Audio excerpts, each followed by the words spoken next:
Hey y'all, welcome to the Team LoCoFit Roundtable, hosted by me, Laurin Conlon, owner of Team LoCoFit. Each week, I am joined by one of our coaches to dive headfirst into the nutrition, training, mindset, and coaching strategies we use with our clients. If you loved the show, please subscribe, leave us a review, tell a friend, you know the drill.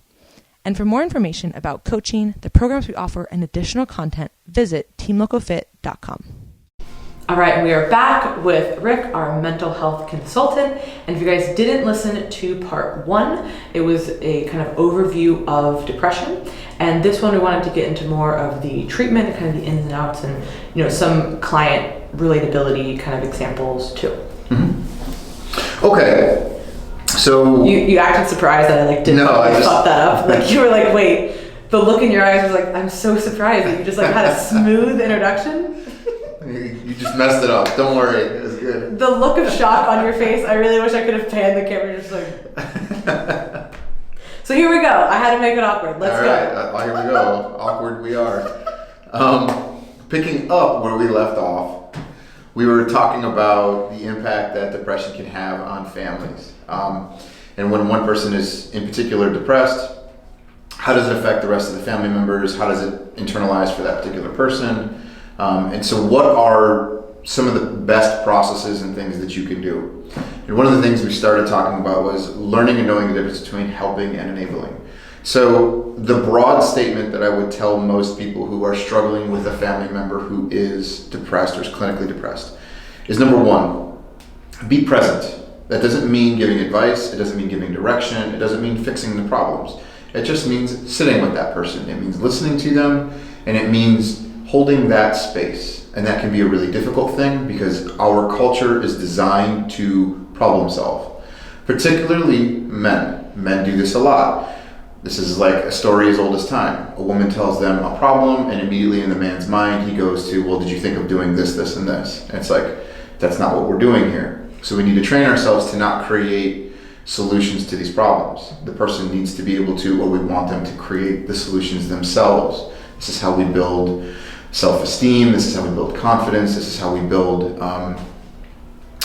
efficiency and just their ability to be competent and to effectively build themselves or get themselves out of these spots because they will inevitably probably find themselves there again. So number one, be present. Number two, tell them to seek help. All right? Know your limitations. This doesn't mean that you're a weak husband or a weak wife, a weak son or daughter for telling somebody to get help. You aren't responsible for fixing their problems. You didn't create their problems. These are their problems. Allow them to own them, but be supportive. This is what it means. This is kind of the difference between helping versus enabling.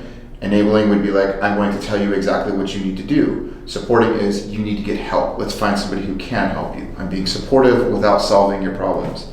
Tell them that you love them. This is a really important thing that depressed people need to hear. They like to hear it. It is reassuring.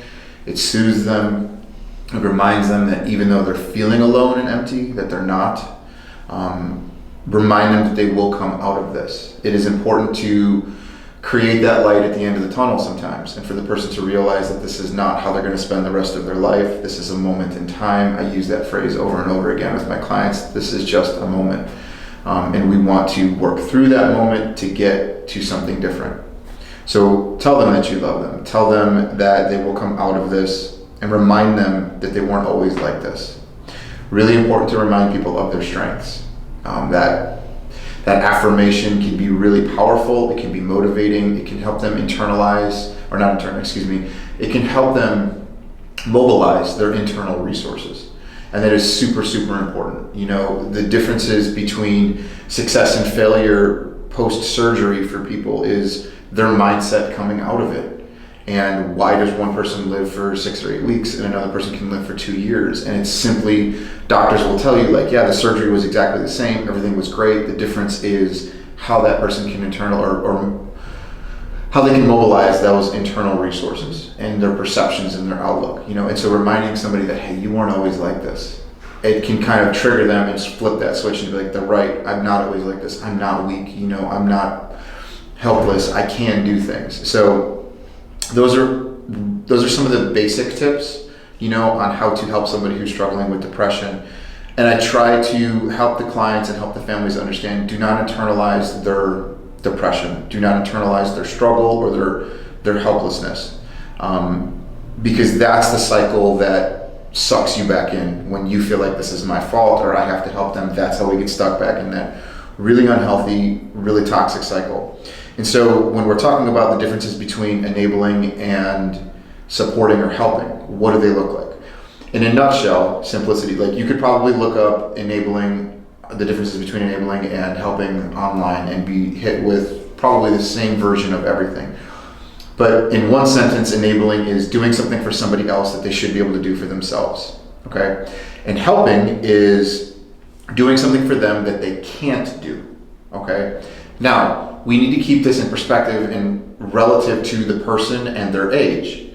There's certain things that a teenager can't do. There are certain things that they obviously can do. And knowing the differences between what is age appropriate for this person, you know, if you are 30 years old and you're paying their mortgage or you're paying their rent, absolutely something they could be doing on their own. Why are you doing that? So the quick definition between helping versus enabling is, are you doing something for them that they could be doing for themselves and should be doing for themselves, okay? Versus helping that person do something that they clearly can't do. And here's an important note. I don't want you to assume sometimes that the person isn't doing something because they don't want to do it. It might be that they don't know how to do it. And so there is the difference in teaching them something versus doing it for them, right? This is the analogy, right? You teach a man to fish, he eats for his life. You give him a fish, he eats for one day. And so in doing something for somebody, they're only going to be fulfilled in that moment, that one particular incident, and that is you enabling them. Whereas if you're teaching them and you're giving them the skills, now they can go out and do this over and over again. This is the concept of therapy, right? I just said, I want to get my clients out of my office. Not because I dislike you as a person, but because I want you to be a self-sufficient individual, right? And I would particularly think that applies for coaches in your field. How do you separate that enabling versus supporting? I wanted to make a point on that so much, because for any coach listening, it's so hard, and that line, like I said on the last podcast, is so thin. Mm-hmm. And you hit it perfectly when you said you internalize it, and that's something that as a coach I've had to really develop over time is, okay, I need to help people, I want to educate my clients, but I can't internalize their problems. And any new coach or even a seasoned coach who's listening, it can be really, really hard to do that, because especially if somebody has like a lot of problems, right? Mm-hmm. And you feel bad as well. You know, you've known this person for like, you know, even if it's just a few months, maybe a year plus, and all these things start happening, you see them go down this really bad path, like you feel responsible almost, like you feel like, okay, whatever they're feeling, like I should be feeling too, and help them through that. But that is not helpful, right? And anytime that I mean, there's literally been times where I've gone through clients' updates and I've been depressed for the day, right? Like not clinically depressed, of course. Hey, we're talking about that, but having like, I've been very upset, right? Mm-hmm. And like it's almost hard to focus on anything else, because you're just like feeling all the things that they've been telling you and being worried about it. But it's like, okay, now I'm not helping my other clients, right? Like I'm doing a terrible job, and what am I doing to my mental health? So being able to detach as a coach and understand, okay, where is this enabling? Mm-hmm. Am I just, you know, giving in to what they want to hear? You know, what my word choices, like how am I actually educating them, or am I just telling them things? Or like, these are things that I've had to learn over time. And being a coach is such a, like, being a therapist, you have to be trained, right? Like there's not just like a weekend certification to become a therapist, correct, right? There might be soon, but you know, like life coaches or whatever, right? Like, but sorry, just a little dig, sorry. Stay away from the life coaches. Yeah, please guys. But so, you know, therapy is pretty well defined. Mm-hmm. There's good therapists, there's bad therapists, but you kind of know what you're getting into. With coaching, there is no certification, right? There is no one way of doing things. So when somebody's really new to coaching, or maybe they've had a coach who wasn't necessarily an educator, they were just like a do what I say kind of a person, they don't really learn how to communicate with their clients, right? And this is something that a lot of new coaches, I mean, even myself, have developed over time, learning to not only say the right things, but even ask the right questions and educate them on the right things. Like, hey, you know, why don't we try this week and see what happens? And instead of just being like, well, here's what you should do and here's exactly why, and da-da-da. Like sometimes it's like about, why don't we try this? Like, why don't I see what you do well? Why don't I see what you do bad? And then we can adjust it. And then eventually you become this like self-efficacious person, right. But that might take several months. Yeah. So when you're coaching somebody, when you're working with them and you're evaluating whether or not this is something they actually know how to do or something that you need to teach them, a really great tool to utilize is, you need to simplify sometimes what you're asking the person to do as much as possible while still maintaining its effectiveness, right? And if you're able to do that and you can watch them repeat the exercise, then you can refine it over time. Sometimes people need the broad strokes rather than all the fine details. And if you give them too much, it becomes overwhelming and then they do nothing. And so you see no change. So baby steps sometimes is that approach, but determining whether or not a person can do something is a really important step in knowing whether or not I'm helping or enabling. And sometimes that involves telling them or asking them to do something and then watching them not be able to do it to then actually figure out where, because somebody could tell me, like you could sign up for coaching, right? And be like, oh, here's where I'm at. But then until I actually put you into a program, like I'm not going to see where you actually are, right? Like you could be much more advanced than you say you were on your intake form in our first call, or you could be actually far below that, right? So I need to actually just say, okay, here's a starting point. We're going to see where you're at. And then from there, you kind of have to make adjustments. Like, right. And because sometimes people don't know how to use their word, or they don't even know where they're at, right? Like they think like, oh, I'm really depressed, but like really like, hey, we just fixed these few things and like you're fine. Or it's like, they're like, no, it's just like occasional feelings, but like really it's like a repeated pattern that you're seeing like every check-in for like 8 weeks, and you're like, okay, this might be something that like we need to address. And it's an important point. Some people will discredit some of the education that they've received. Like they might be like, well, I don't know how to play basketball because they've never been to an official basketball camp. But their older brother happens to be like a Division I college basketball player who they've been playing basketball with, but they just never went to, a real competitive league. It's like, okay, you clearly know what you're doing. Like I can start higher versus a person who's never held a basketball, right? And so it's like, I'm pretty good. You're like, oh. Yeah. So it's the same thing with therapy, and that happens in every sport and every act of life. So you just evaluate the person, and you need to evaluate what their skill set is so that you know what to teach and how to teach it to them. And a lot of times what I find is coping skills are becoming less taught, and they're relying on them less and less, and they're looking for other things. We definitely talk about that later. Definitely podcast on that. But as you start evaluating that person, it's important to know where they are so that you know where to go with them. And to not bore the person. Sometimes people are much more advanced than you initially thought. So why waste their time with that? Like you have to evaluate each client, separately and differently. One other kind of point that I do want to make when it comes to helping versus enabling is one of the best ways to know whether or not you're doing one or the other is to pay attention to how you feel after you have, quote, helped or enabled. Okay, if you don't know with what you're doing. So what I mean is if somebody comes to me, a friend, and I'm unsure, but I do whatever the act is, the activity is, I do something for them. The first thing I want to pay attention to is how do I feel immediately after I did that? Because helping generally feels right. It feels loving and it feels supportive. You aren't second guessing yourself, and you aren't feeling anxious about what you've done. Right, and that's just one sentence. There's a lot of different ways to evaluate helping versus enabling. We don't have time to get into every single caveat of it, but how do you feel? If you were enabling somebody, oftentimes you feel stress about it. You are exhausted with it. You're second guessing yourself, and you're anxious about what you just did. You don't know whether you are helping or supporting. And the problem can become, I talk to you, I get one response from you. You might be like, oh, hell no, don't do that. I don't know why you would ever do that. But then I go talk to this other person and they're like, oh my God, that is absolutely what I would do, right? So sometimes you can't get clear pictures even from your friends or your family. So that's why I ask you to think about how you feel. And did you feel satisfied with this? Did it leave you feeling better or worse? And if it left you feeling worse, okay, maybe this falls more along the lines of enabling, and you're not really helping. You're adding to the problem. You're creating and you're feeding into it, rather than doing what your intention is to help, but you're not. And so sometimes that can create even worse dynamics.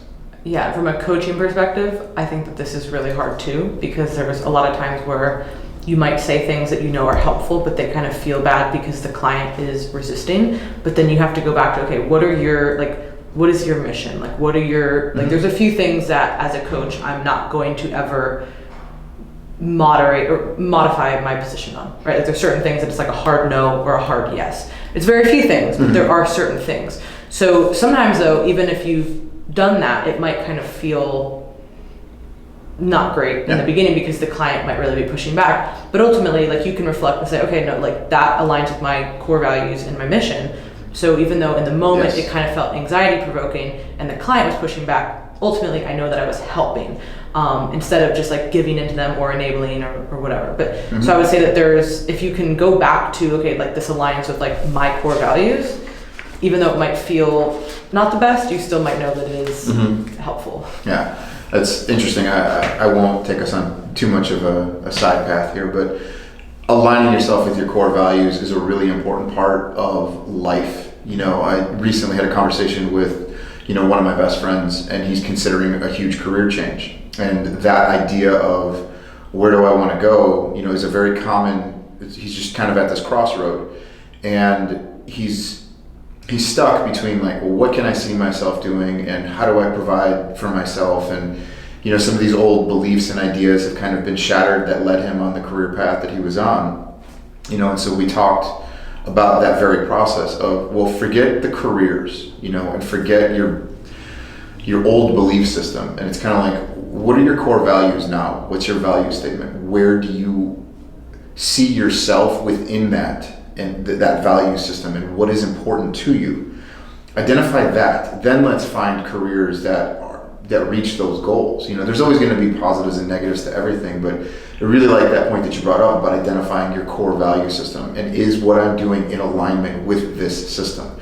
Now, the trick of it is, if you're a parent, your core value system is to support and take care of your kids, right? To protect them. And so sometimes that core value system can be used as a justification for enabling.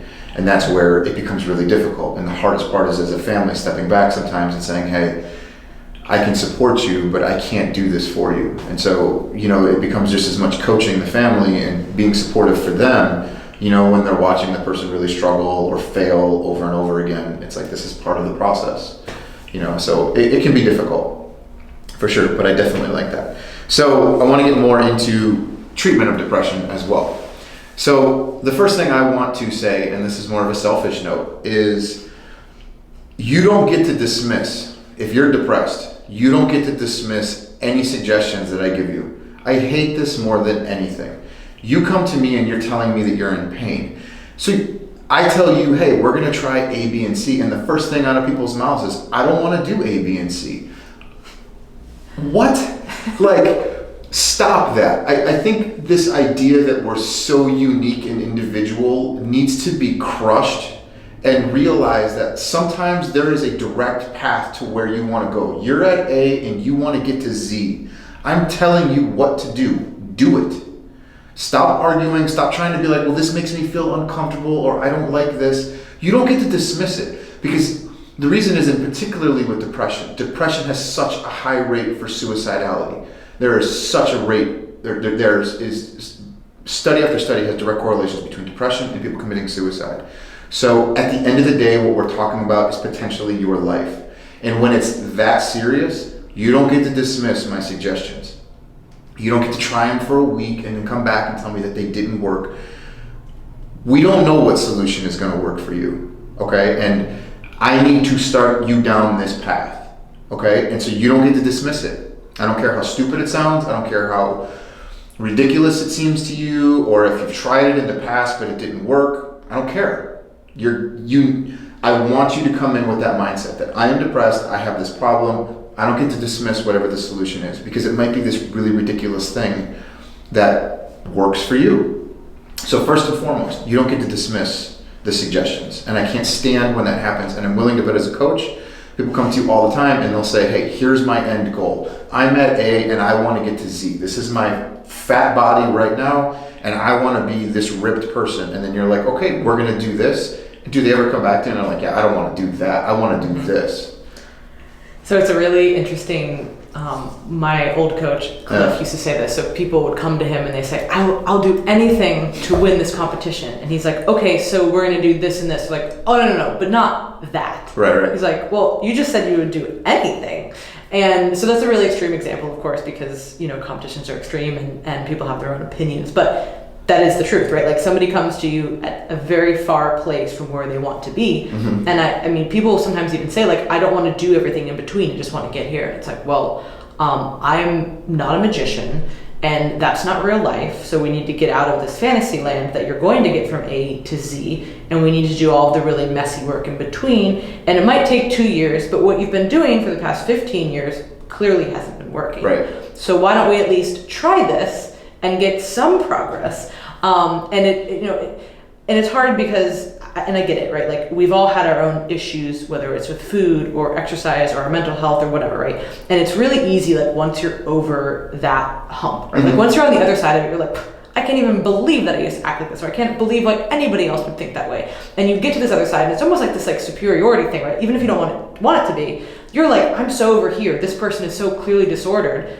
Why can't they just meet me in the middle? And it's like, well, your middle might be very different than their middle. Mm-hmm. So sometimes it's about the client kind of inching the other way. And sometimes it's also the coach inching the other way too, right? Thinking like, what's best as a coach or a therapist. Like, okay, we need to be all the way over here. But sometimes it's really hard for that person to even like get over that first kind of step. Agreed. So there's so many different nuances there, but pretty much anything, regardless of whether it's like your mental health or your physical health, it's going to take longer than you want it to take if you actually want things to work. And therapy doesn't work if you only try it for a few times and you don't do any of the cool exercises that Rick is recommending.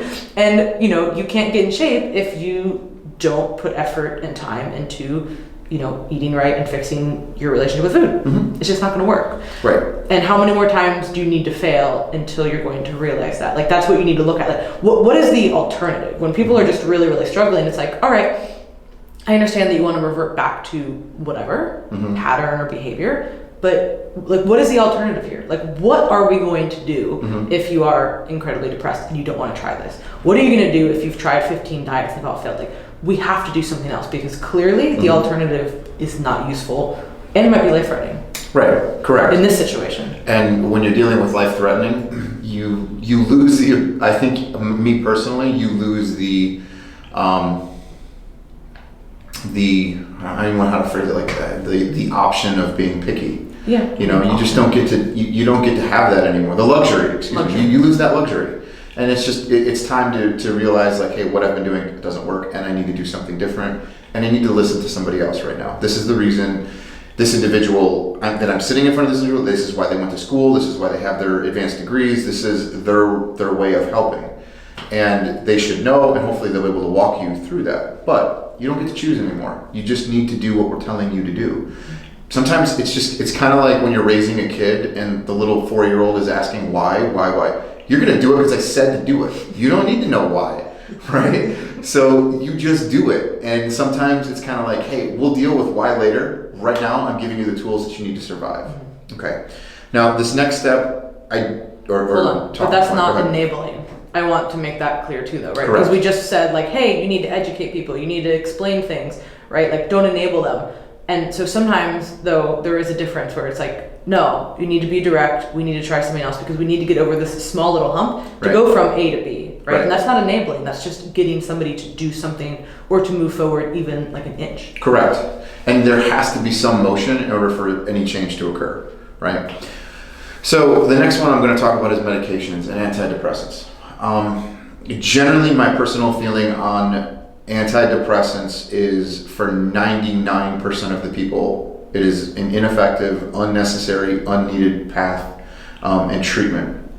I am not an MD, I am not a psychiatrist, so I don't write prescription medications. However, most of the people taking an antidepressant don't need it, and antidepressants long-term, and to my knowledge, I have yet to see a study that demonstrates the long-term efficacy of antidepressants. Short-term, they have some benefit. And this is where, unless I have a client who is truly suicidal and a person who is like on the brink of killing themselves or a major catastrophe, will I make a referral for antidepressants. There is a Dr. Kelly Brogan. Anybody who wants to research her, she is fantastic. She has a lot of great ideas. I've really started getting into some of her treatment, and she is a psychiatrist, Ivy League education, and she goes down the whole rabbit hole of psychiatry and the evils of psychiatry and the ineffectiveness of psychiatry. And she has very holistic approaches to how she treats and cures. Keep in mind, she is one of the few who will use the word cure, which is a bold statement, right? And the way she does it is she addresses their diet, she addresses their sleeping patterns, she addresses some behavioral things in terms of yoga and meditation, and she goes through a bunch of stuff. And there's some of the eye roll was from Laurin when we got to yoga and meditation. For those of you who couldn't see Lauren's rolling her eyes. However, just kidding, guys. I know it's great. It just doesn't work. Yeah. I'm not necessarily against a person using an antidepressant if it is used in the short term to save their life, because can't work with dead clients.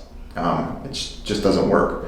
So I think it's important to understand that it is a big step, right? I think that one of the issues that I have with medication, oftentimes any kind of anxiety or depression medication, is that it's like the first line of defense, right? Somebody comes in, oh, I'm depressed, or oh, I'm anxious, and then they're put on meds, which I couldn't think of a worse idea, right? Like there's so many other things, like you said, taking a holistic approach, diet, training, lifestyle, therapy, so many things that we can do first.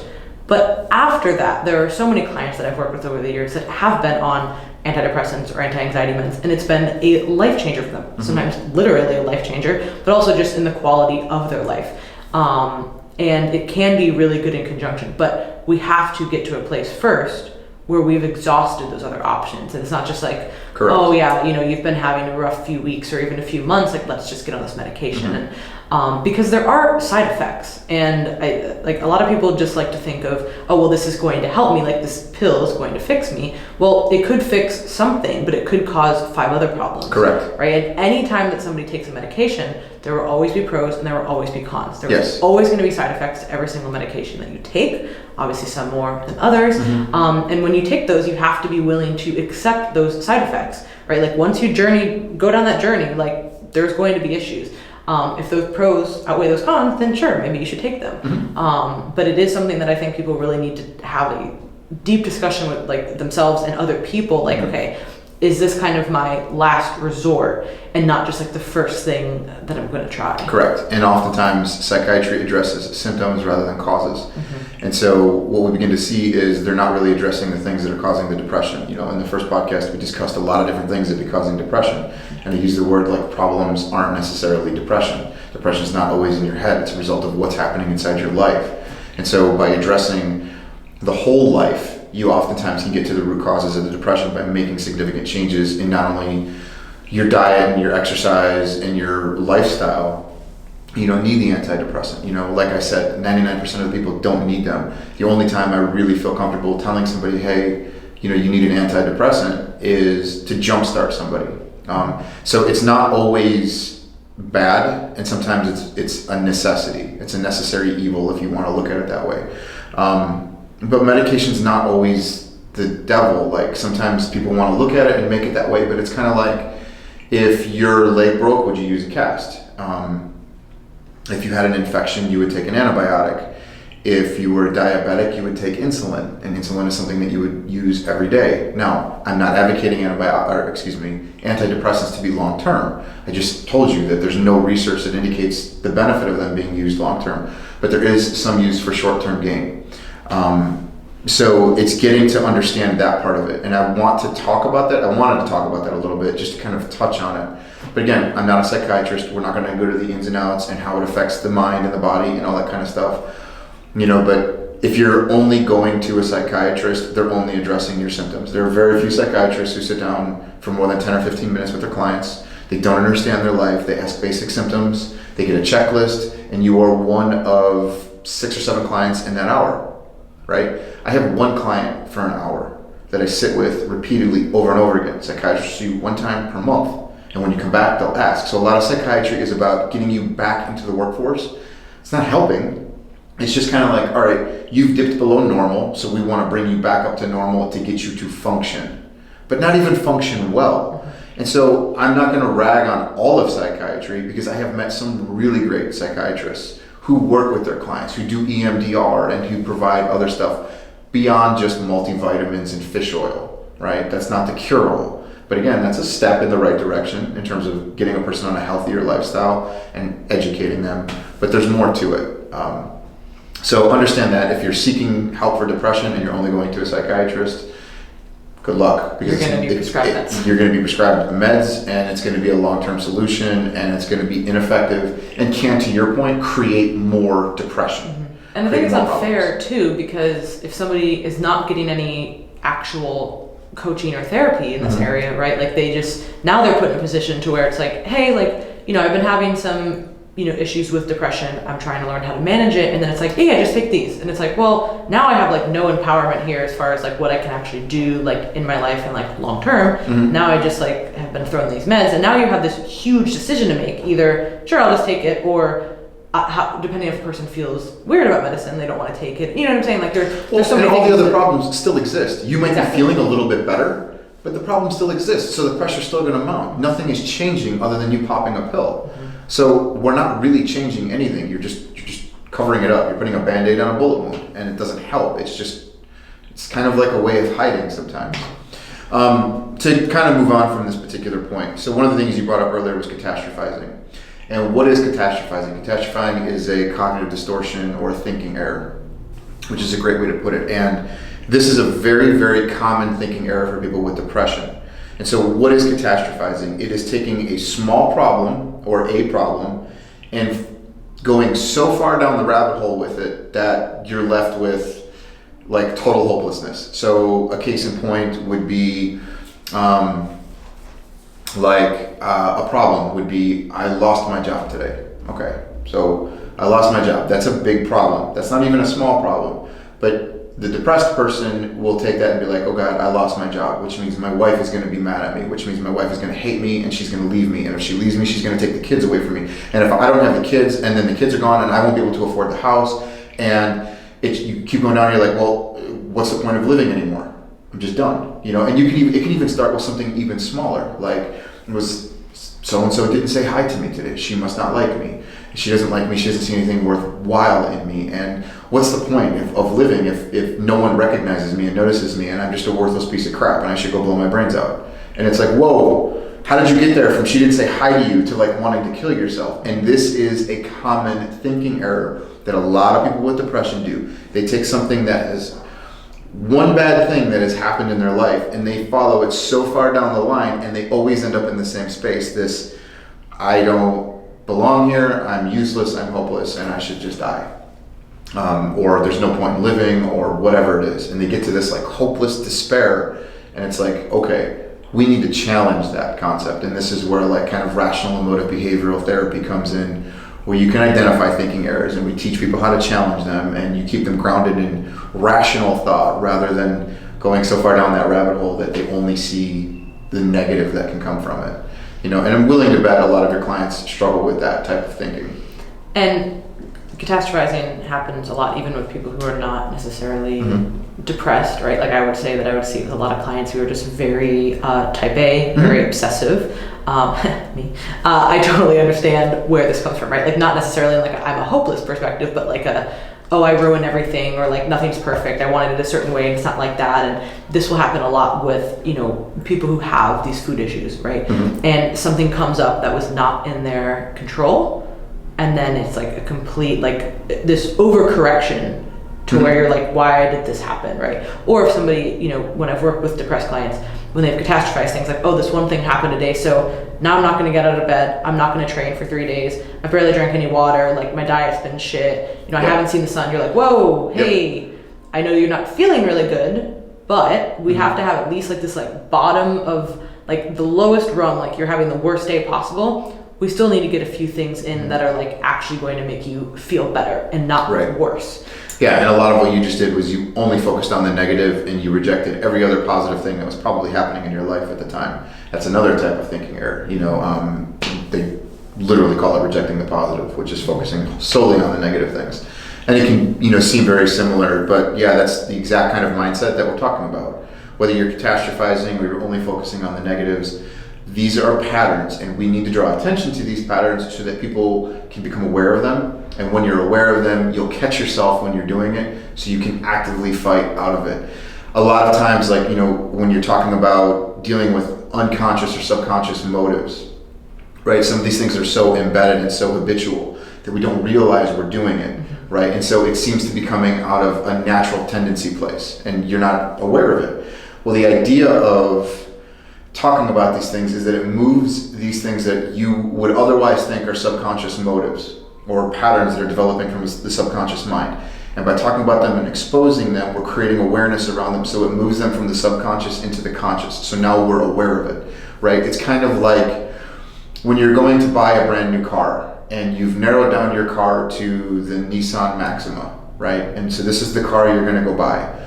Every other day of your life, you never noticed a Nissan Maxima, but now that you're looking for a Nissan Maxima, you see it everywhere. Yes, what is the name of that? I forgot the actual name of the term for it. It always happens, not just with cars, but I know it's a psychological thing, so when I pick up on it, I'm like, damn it, why am I doing this? What's different is that car didn't mean anything to you before, so it was tucked, it was filed away and you never paid attention to it. But now you're consciously aware of it, so you're seeing it everywhere. Well, that's what happens to our thinking when we become aware of what we're thinking and our negative patterns. And that's kind of the awareness and awakening that I want to create within my own clients, is they can catch themselves and I'm like, damn it, I'm doing it again. How do I fight this? And no, this isn't that case. And they can have that internal dialogue, that self-argument inside their head or sitting in their car or whatever it is. And so that's the act of, where they're actually utilizing tools from therapy. And they're utilizing it to keep themselves sane and grounded and logical and not spiraling down that depressive, kind of rabbit hole. Because you would say probably, and this is something that I try and relate to clients, hopefully it's right. But so say somebody has a natural proclivity to something, right? Mm-hmm. Say somebody's naturally going to be more anxious or more depressed or more whatever it is. And a lot of times we have to work on these coping mechanisms. So it doesn't mean that you're not going to initially feel that way, right? Because if that's your kind of natural default, hey, I get really anxious and upset when things are don't go the way that I want, right? Very common. But instead of saying I never want to feel like that again, it's no, I might feel like that when something happens, but now I can stop that pattern from spiraling out of control and also now ruining 5 days instead of an hour. Right. Is that yes, absolutely. Yeah. I would be totally in favor of that. You only lost an hour instead of losing 5 days. Progress. Yeah. Huge amounts of progress. Because you might not ever, it would be... Are you going to be perfect where you eliminate it from ever occurring? No. But the point is to be able to manage it.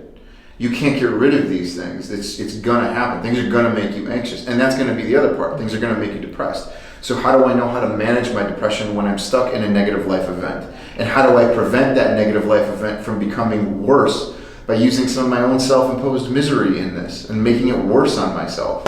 So you start to see that everything start to come full circle and all these resources start to get pulled together. And if the client is paying attention and they're doing the work, they have better rates of success.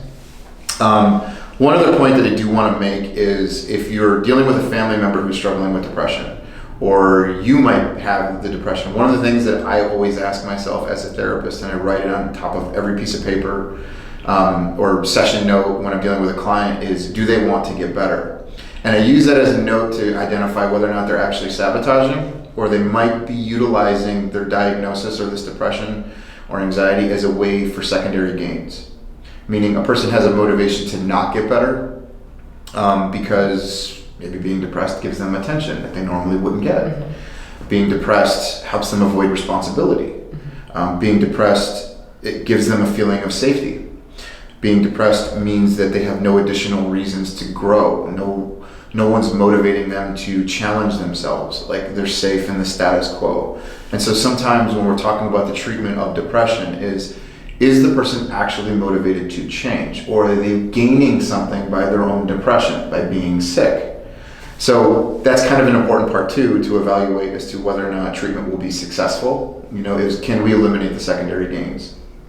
If there are any, not that everybody is doing that. Yeah, it's that labeling thing that we talked about, I think, last time. Just having, some people just want a diagnosis or a label, oh, I'm depressed, and then that allows them to do those things. Mm-hmm. I can just not have responsibility and if I'm depressed, then it's okay if I don't look for a new job. It's okay if I like keep myself down at this place that might not be optimal, but I don't necessarily want to get any better either. Yeah, and as a therapist, sometimes I will hesitate to tell a client their diagnosis. In fact, I'll do everything I can sometimes to avoid it. I have to disclose it if they really requested it.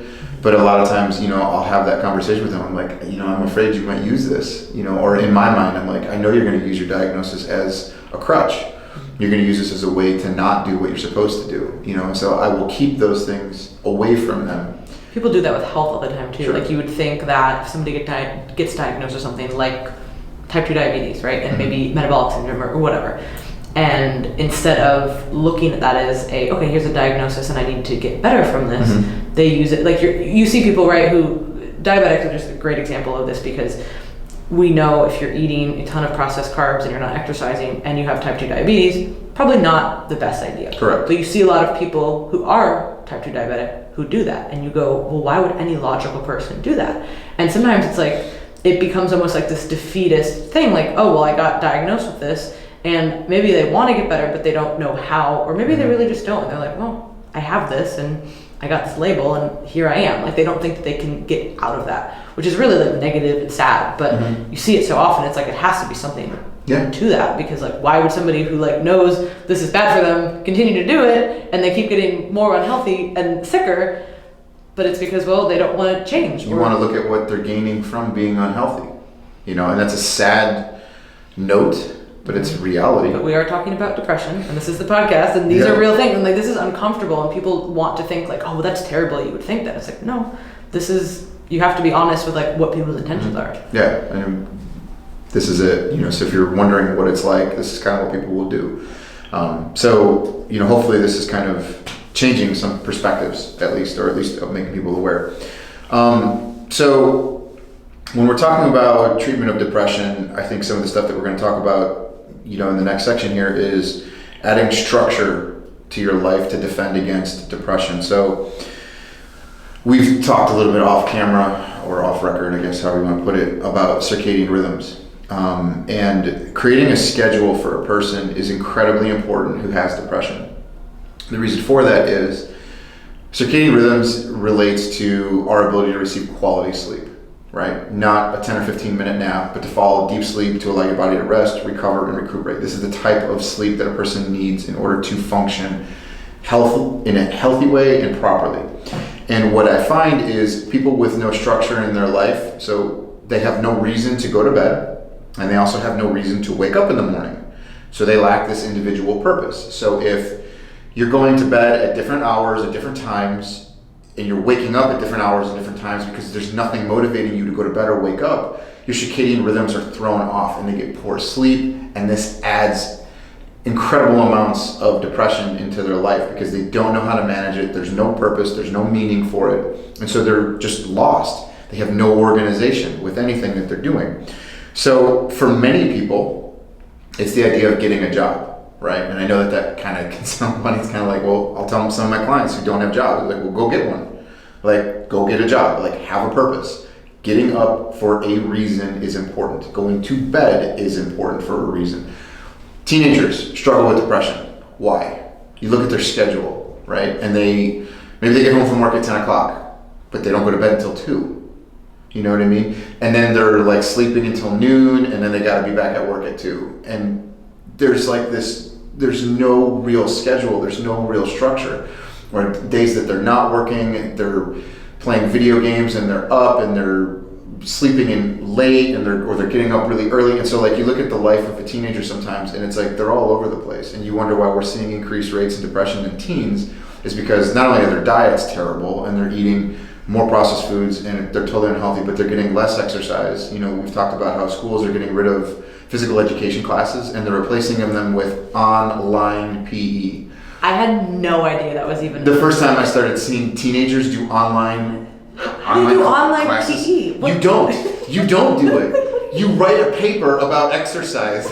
No. I swear to God, that's what they do. They have them create their own studies, and they're supposed to do this. And so kids just like, they make stuff up. They go online and they're like, well, I think if I were to eat vegetables, that would be great. And if I were to jump rope for 15 minutes, I would see these benefits to it. And they're supposed to do the exercise that they're claiming, but that's the reality of it. Yeah. Somehow, physical education has become or not even a prerequisite, it's become an elective. You don't have to do it anymore. And in fact, they can take it online. And so this is why obesity epidemic is, through the roof, and teens are depressed and they're anxious. You start adding social media to all this other stuff, and we're going down a rabbit hole that has no end. So the first thing I tell people is to start finding structure in their life. For adults, it usually means getting a job. I don't care if your husband or wife makes millions of dollars a year, go get a job. Have a purpose to get volunteer. Up. Yes. Like something that's do something. Yes. Organize if you're not organized, it leads to feelings of being overwhelmed. Right? It's very similar to what we talked about in anxiety. If you don't talk about it, it stays in your head and it grows. And it becomes this vast, overwhelming thing. Well, when you're organized, or unorganized rather, all these different things are happening in your life and you don't know how to prioritize anything. So it just stays jumbled and it stays scary and it just makes us feel depressed because we don't know how to do it. When you organize, you create lists, you're able to prioritize events and you start accomplishing things, you start to feel better about yourself immediately. Create a list of 5 things to do and knock off 2 or 3, and it gives you motivation to go to do the last 2 or 3 activities that you have. This is like that process that we're building. So organizing something or becoming organized is really important. The next thing is evaluating the quality of your relationships, your friends, your family, your intimate relationships. What's the status of these things? You're socially withdrawn from your friends, you're not communicating with your family, you're not participating in family events, your intimate relationships have all ended and there's nothing that you're doing about it, then you start adding substance abuse into some of these things. It's kind of like, well, you want to make matters really bad for a person with depression, add substance use, because they're usually already self-medicating with it in some way, shape, or form. So it becomes, really difficult to work with people who are depressed, who won't do those things. It's like watching 2 people who are sitting in a boat, right? And one guy is like shoveling pails of water out of the boat to keep himself from sinking, and the other guy is shoveling water into the boat, and you watch somebody sit there and spin and just sink slowly or do nothing and they don't grow, they don't change, they just stay there because they don't want to become organized, they don't want to restructure their lives. And I feel like that could happen really quickly, right? Mm-hmm. Like if you have maybe you have this proclivity to be depressed and then you have a few events that happen.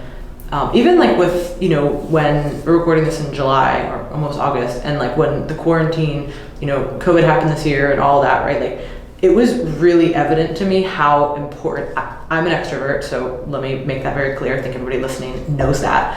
But even those 2 weeks of like, hey, coronavirus is new, we don't know anything about it, everything's shut down, like I really didn't go anywhere or see anybody for 2 weeks. And again, I'm naturally extroverted, like doing things.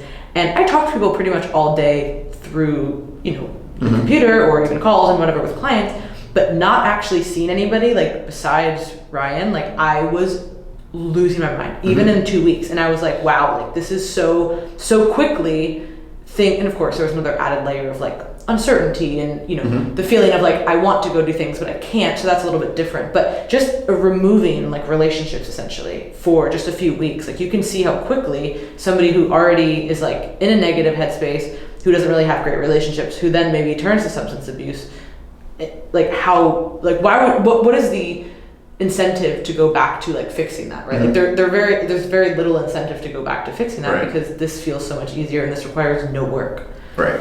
Yeah. So structure in your life is one of the best defenses for depression. And I will tell people all the time, go out and get a job. If it's not your dream job, I don't care, go get one. Reach out to friends that you haven't touched base with. Reconnect on that level. Make new friends if you need to. Start new friendships, establish new relationships.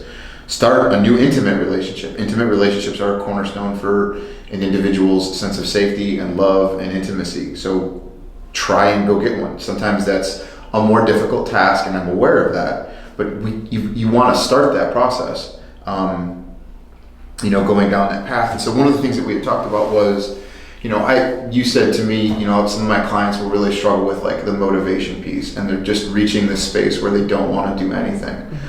And so we have to get them to start with something. So one of my questions to them, and this is something you can even ask yourself as the listener of this podcast, you can say, all right, what am I willing to do? Instead of what don't I want to do, what am I willing to do today? To do something, to get that person to identify, what are you willing to do other than wither away and die, right?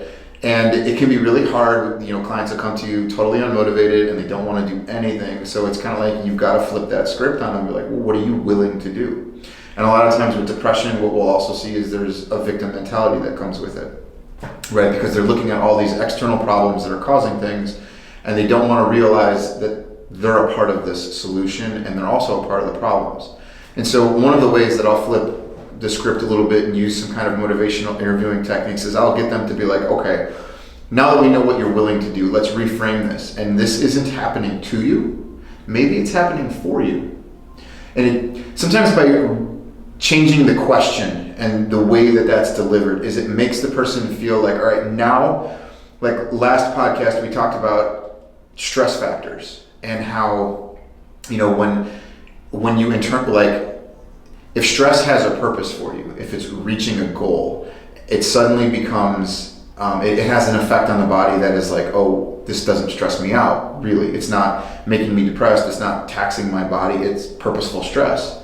And so by switching it around, like this isn't happening to me, this is happening for me. What am I learning from this? How am I gaining from this? How do I make myself stronger from this? You're flipping that script in the client's mind, and now they're utilizing they're mobilizing their internal resources. They're seeing this in more of a positive light. This is coming from a challenge perspective, not a victim mentality, right? I'm getting stronger. I'm not a weak person. So this is the process that we start the client down to get them to realize, hey, this is happening for me instead of to me. It creates an opportunity for them to cancel that victim mentality and start to realize and find solutions to their own problems. And that's, a huge piece. And I think I mentioned it earlier was like you said, okay, what are you willing to do? And what are two things that we can do on these really, really bad days? Because the bad days are going to happen. They're not going to get solved overnight. So we need to figure out how to keep some structure. It doesn't have to be the perfect day, but 2 or 3 things that you can do that are going to make you feel better, right, instead of worse. Because the worst thing you can do is oh, I am having a really bad day, and this is the natural thing to do. I'm having a bad day. Let me just make it worse. I'm just going to go drink instead of eat and train and go outside. And we've all had days like that, you know what I mean? But when those days get strung together, that's when it can kind of become yes, absolutely. And to my next point is, what can you fix, right? What are you willing to do? What can you fix? Small matters. Small baby steps matter sometimes. And if it's within your control to change it and you can, I build on that, right? You talked about a particular, not a particular client, but a 2-year cycle, right? You don't get from here to the perfect show body where you're competing in competitions or about to go pro or whatever overnight. You have to put the work in, and it is a 2-year, 3-year, 5-year process. And that all starts with small incremental changes. Nothing is, you said it earlier in the podcast, you can't go from A to Z in one shot. You have to do all these little things in between.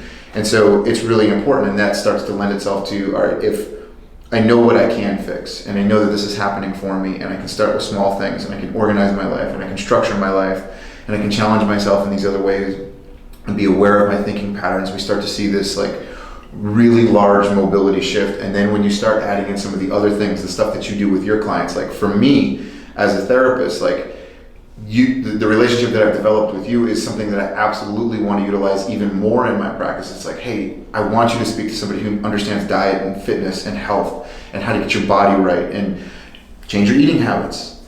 You know what I mean? And that gut mind connection. I'll let you talk about that. But those are really important. Good big words. Yeah, there it is. Yeah. So all that is really important, and I think sometimes to go back to, I think even our original podcast, which is, when you can find meaning in your pain, it justifies what's happening to you, right? The second you find meaning in suffering, it ceases to be suffering. And so by being able to identify what that is, it helps us identify what their motivation is for changing, and it flips the script in their mind from this being something that is external and a stress that is imposed on them versus something that they themselves view as a challenge, and it's a long process to get a client to see those things, but it's really important. So the last thing that I really want to talk about, I had some other stuff here which I think might be good for another podcast, or even some information for you to put out for your clients on. Some of the things that I'll do with my clients is break down what is depression, and we'll take some of the major emotions and we call them equations for emotional disturbance. And so we kind of break them down. Depression is really like that sense of hopelessness and helplessness and that irrationality that goes with it. We teach people how to kind of combat that. But one of the things that I want to kind of talk about as we get ready to close out the podcast is, are you willing to make the necessary sacrifices, and are you willing to commit to recovery, or changing your life to, I'm not going to say be cured. I'm not as confident necessarily, or perhaps as accomplished as, some of my other, like Broderick is, but I guess I would ask you, do me a favor and describe to me a typical day for you, because you're not competing right now, right? So we're not going to look at necessarily the life of a competitor. Mm-hmm. But tell me what you go through when it comes to kind of understanding and mapping out your health and what you do throughout just a typical day. Can we do it on a weekly basis? Sure. Okay. Do it on a weekly that's just basis. easier. So on a weekly basis for food, right? I'm going to go to the grocery store once, maybe twice. Ryan might go. So there's several trips to the grocery store to have quality food in the house. Have to prep that as well, right? So there's going to be a designated time, whether it's a day, usually twice a week, where it's like the main bulk of things are made, and then occasionally like, okay, I'll make a side, or like we'll make dinner fresh or whatever. I'm going to account for, there's going to likely be a few meals out, because that's just kind of what we like to do, and like we'll go out to eat, or like just in general, like eating out is a social thing. I enjoy that, right? So grocery store, meal prepping.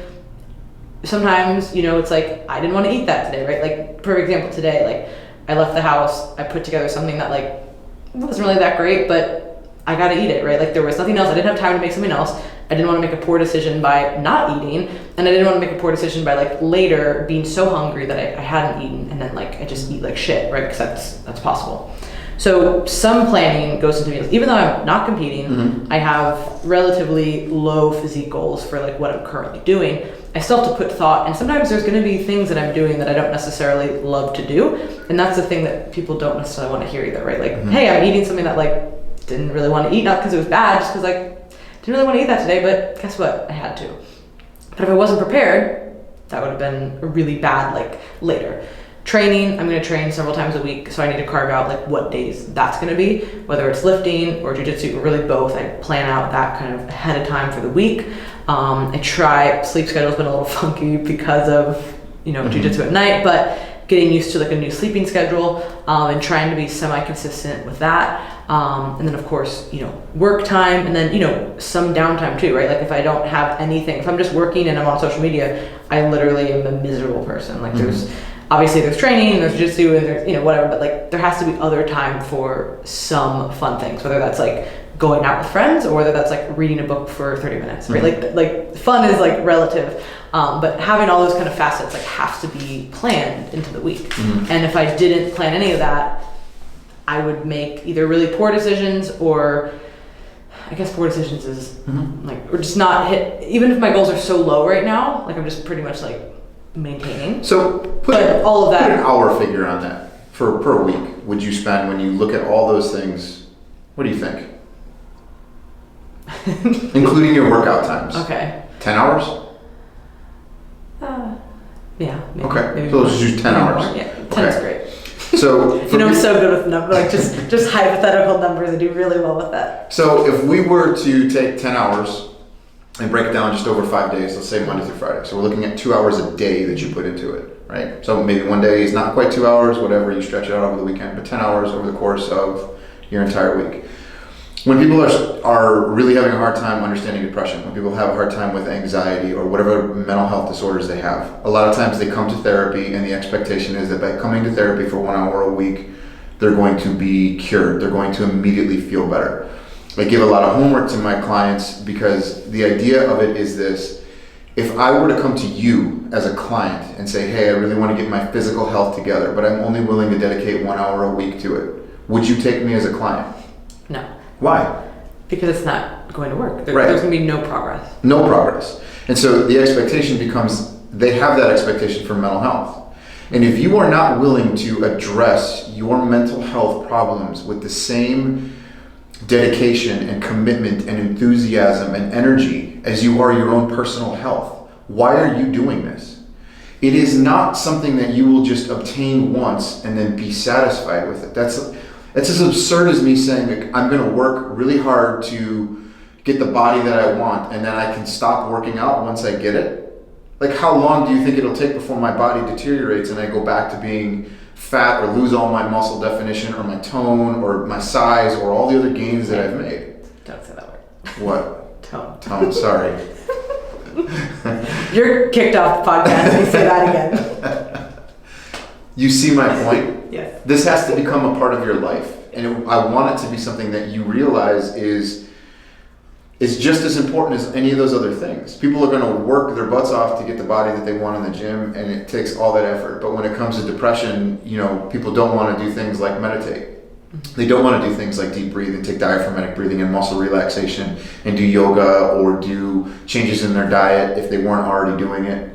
Let's pretend that they're not your clients who are already changing their diets around or working on a strict diet. But it's kind of like, if you don't make this a part of who you are, if you don't make mental health a part of your everyday life, right, you won't see any gains from it. You will stay in that space just spiraling out of control. So it's really important that you go into this with that type of mindset. And if you don't have that mindset, think about whether or not why you're getting into therapy to begin with, and if my clients aren't really willing to put that type of effort into it, and to know that this is something that I need to address for the rest of my life potentially, because it's not just you need to be in therapy, but I'm teaching you tools, and what are you going to do with those tools? You can't just ignore them. A client comes to you looking for, workouts and health habits. Are they supposed to be a lifelong client? Or are you giving them the tools that they need to learn how to eat healthy for the rest of their life and how to work out? Is it fine that they come back to you for tune-ups? Sure. Check-ins? Absolutely, once in a while. And that's what therapy could be used for. But you need that mindset. And if you don't have that, you guys, you're wasting your time, you're wasting your money, and you're going to see no results. And if you're doing that to discredit the profession, great, go for it. It doesn't bother me. There's another person standing in line to take your space. But if you're serious about it, I want you to have that mindset that I've got to approach my mental health the same way I approach my physical health and make this a part of my life, because they don't. And to close this out, like you said, with depression, this could mean life or death. So if this is something that you are really struggling with, it's not something to take lightly, and you can't expect that to change overnight, but you certainly need to start investing your time into that, because it's incredibly serious. Yeah, that's life or death. So. The most serious. So as always, if you guys have any questions, you can go to teamlocofit.com. And if you would like any mental health consulting with Rick, you can email tampatherapygroupfl@gmail.com. And we'll put that in the show notes as well, so you guys can look that up. And yeah, this wraps up our 2-part depression series. If you have any questions, please let us know, and we will catch you guys next time.